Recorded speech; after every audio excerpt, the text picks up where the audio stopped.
Hi, guys. Today we're going to be talking about descriptive words and mental images. So, the first question I have to ask you, can you imagine sitting through a movie and not being able to see it? How would that change watching a movie? If you couldn't see it and you could only hear it, what would happen?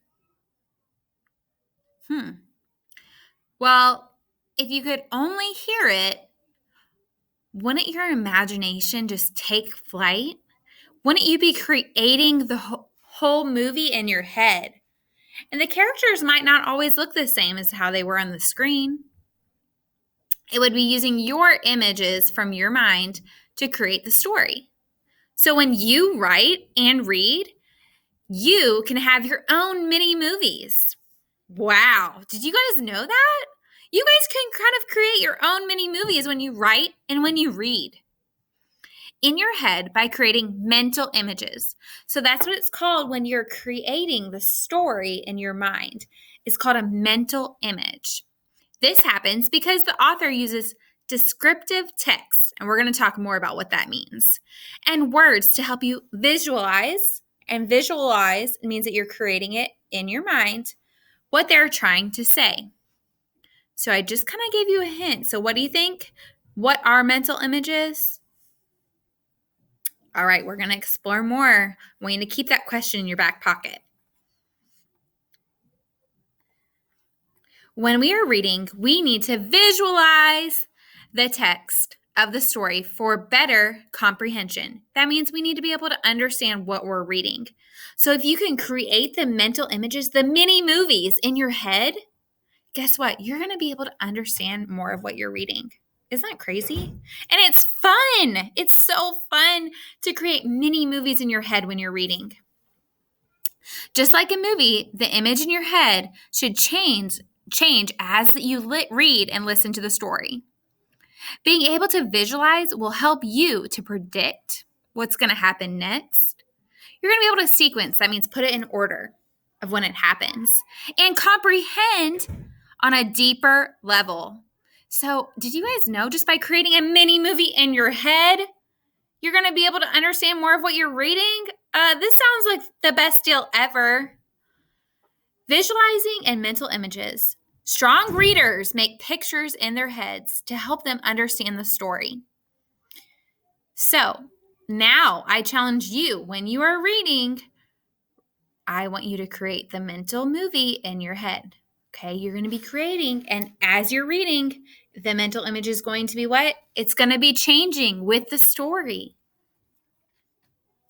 So, not only what will we be creating mental images, we're also going to be talking about, remember that when I said at the beginning, we're going to come back to it, the descriptive words. So, we're also authors, as writers, we are.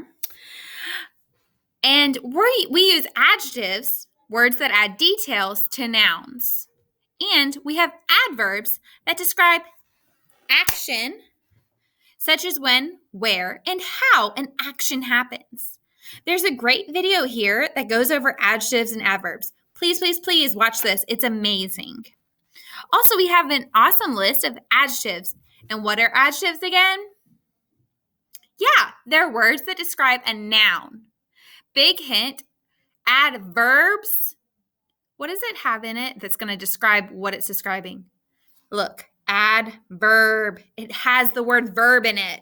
So you know that adverbs describe verbs and adjectives describe, nouns. Great job.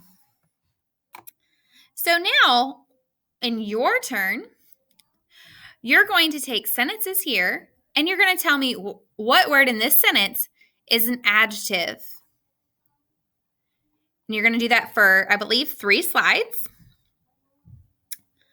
Yes, 3 slides. And then the last slide, you're going to write, this is when I said you're an author, you're going to write your own sentence right here using one of these adjectives, or if you have an adjective in your back pocket you just want to use that you've heard before, and you're going to write it right here. So I'm going to go read one of these sentences I have. And if you're still watching, then I'm going to give you kind of the answer for the first one. The elephant is a huge animal compared to a dog. Okay, What is the word that's describing the elephant here? Huge. Yeah, that's the adjective. What if I took that adjective out of the sentence?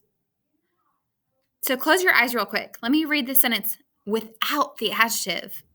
An elephant is an animal compared to a dog. Does that sentence even make sense? And did you have a word that really helped you visualize it? No, that's why it's so important as writers that we have to make sure we use descriptive words.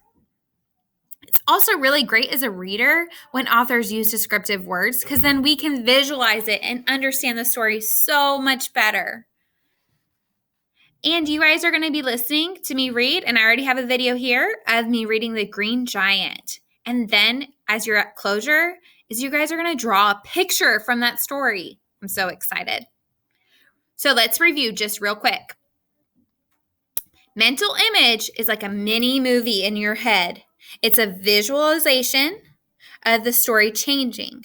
Because remember, a movie isn't just one picture the whole time. It's constantly changing as the story is changing. I'm so excited for you guys. Mental images is one of my favorite things. All right, guys, I cannot wait to see your learning today. Bye, guys.